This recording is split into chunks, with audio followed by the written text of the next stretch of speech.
Hey friends, welcome to Fostering Kingdoms, where faith sits at the heart of fostering and we build kingdom-led homes in the middle of real life. I'm Jess, a wife, a mum, a foster carer, and I'm here walking this journey with you. So let's dive in. In the last episode, we talked about motherhood. We talked about mum guilt and the tension of holding many different roles at once. About loving deeply while still being pulled in 1,000 different directions and how this has a huge lasting impact on us. Today I want to talk about something that sits right underneath all of that guilt, and that's boundaries. Because when you care deeply, you give generously, and you say yes more often than you probably should, the thing that usually breaks down first is you.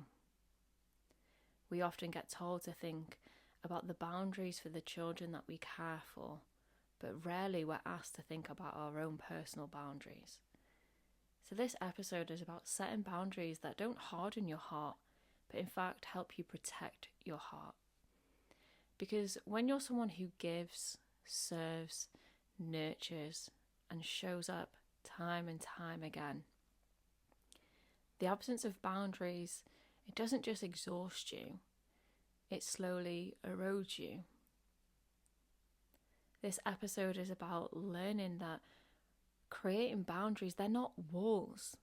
Having boundaries, they're there to help us with protection. Having boundaries, that's wisdom. And more often than not, having boundaries, that's obedience to God's calling. Because as foster carers, as parents, as women of faith, we're often praised for being selfless, for going above and beyond. So when we set boundaries, that can often lead us into feeling that we're unloving of a child or a situation. It can cause us to believe that we're being selfish, or we can feel like we're letting someone down. But here's the truth. Without boundaries, even the best intentions lead to burnout. Because we live in a world that everything feels urgent. And when we're living in this urgency, nothing is sustainable if we don't have boundaries. I've experienced this over the past couple of weeks, where I've had to be firm in my boundaries and say no. Even when that part of me felt like I was letting a person down and I just wanted to bring them back in, I knew that that decision would have led me to burnout. It wasn't sustainable. The urgency that the people around were putting on me, I knew that that child wasn't sustainable for the long term in our home. I had to rely on my personal boundaries, not only for me, but for the peace of the home. So knowing that boundaries, they're not a lack of love. It doesn't mean that if you have boundaries that you love less. It just means that you love wisely.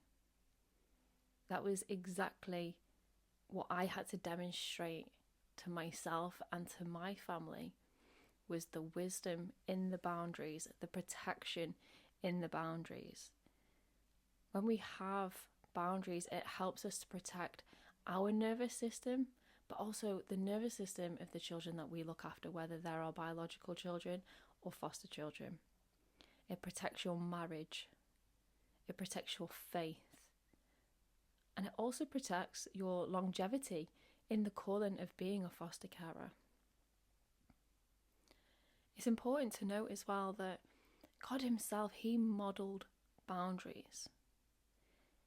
In the Bible, it shows us that Jesus withdrew. It showed us that Jesus rested. And Jesus even said no, even to good things.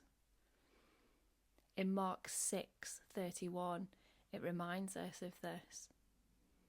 It says, "Come with me by yourselves to a quiet place and get some rest."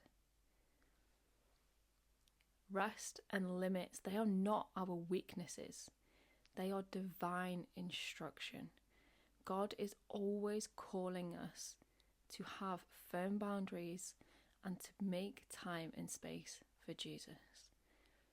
There are so many times that I can pull from my past experience of being a carer for the past 6.5 years of what it's been like living without boundaries and what it's been like living with boundaries. Having boundaries has helped shape how I care today versus how I did when I first started. It's helped shape and form our home, the things that our family are growing into, but also the woman that I'm growing into as I go along on this journey. And I share from a time when I was young and naive and I had no boundaries for myself or for other people. And I share a small part of this in my book, Build Your Success as an Everyday Woman. I gave myself away so freely that I had no respect for myself. I had no boundaries and I was eager to please others for a tiny drop of validation. I thought I was in control, but honestly on the inside I was empty. I was giving my mind and body away freely. Sometimes we're not always aware of the lack of our boundaries because it doesn't always look dramatic.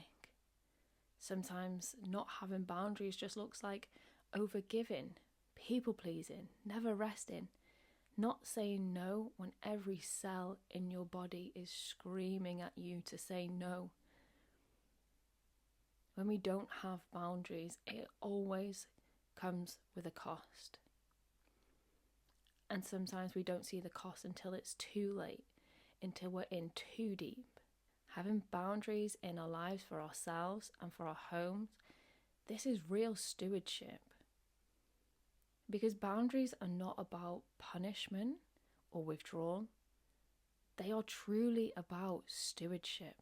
Stewarding your energy, your time, your emotional capability and capacity. And you're also stewarding your body and your mind. If God has entrusted lives to you, He's also entrusted you to yourself. Proverbs 4:23 reminds us of this. Above all else, guard your heart, for everything that you do flows from it. A guarded heart isn't a closed heart, it's protected. So let's look at this in a real life, practical way, because it can be easy for me to sit here and say to you, have boundaries. But what does that actually look like when we are living out our roles each and every day? I'm going to share with you the 5 things that have helped me with my boundaries and to understand what they look like in day-to-day life. So these can look like saying no without over-explaining. I've had to learn that no just can mean no. I don't need to share, over-explain with anybody or everybody. I've also got boundaries around my phone. So I have scheduled downtime on my phone. My phone goes on to do not disturb at a set time and it doesn't come back on until a set time the next morning. I've protected my time by having nights of rest, but also mornings of preparation. I steward my time and I set the boundaries so everybody in the home, they know that I have that set time for me and Jesus and coffee. I've learned to start asking for help sooner rather than later. And a big one that I've learned when it comes to my boundaries is learning that sometimes that things can be good enough. I don't have to try and make everything perfect. And understanding that boundaries are often quiet decisions that no one applauds, but your future self will thank you for. And for a long time, my nan always drilled that into my head. Do one thing today that your future self will thank you for. And if it's one thing that you can take away from this podcast today, is begin with your own personal boundaries. Because honestly, burnout is not a badge of honor. Somewhere along the way, exhaustion has become normalized. And I've experienced this so many times on my journey. But last year, February 2025, I experienced some of the biggest burnout that I've faced for a long time. My mum went in to have a knee operation, so I said I would step in and help her with her home and with her children. She also fosters, and I have a young brother. I said I would help her. The knee operation went wrong, and I had to carry everybody for a very long time. I was running a house of 8 for myself. My mum was a house of 5, and I also look after and care for my grandparents. That burnout, it came with a cost. I have had to learn to say no, to really anchor into my boundaries. I've had to learn that burnout didn't mean that I was being faithful and delivering to everybody else. It just meant that I needed to adjust something. And looking back, I can see that God never asked me to carry everything. I just wasn't prepared to give him everything. But 2 Corinthians 12:9, it reminds us, my grace is sufficient for you. God's grace, it will fill the gaps, but it doesn't excuse the absence of our boundaries. I've learnt this the hard way, and I am taking boundaries into 2026, learning to say no, not only to the children in my home, but to other outside influences too. So take this as permission as well, that if you're listening today and you feel stretched thin, you are allowed to protect your peace. You are allowed to reclaim your energy. You are allowed to set limits without feeling guilt and shame. No is a complete sentence. And know that having boundaries, that doesn't disqualify you from your calling. It makes your calling sustainable.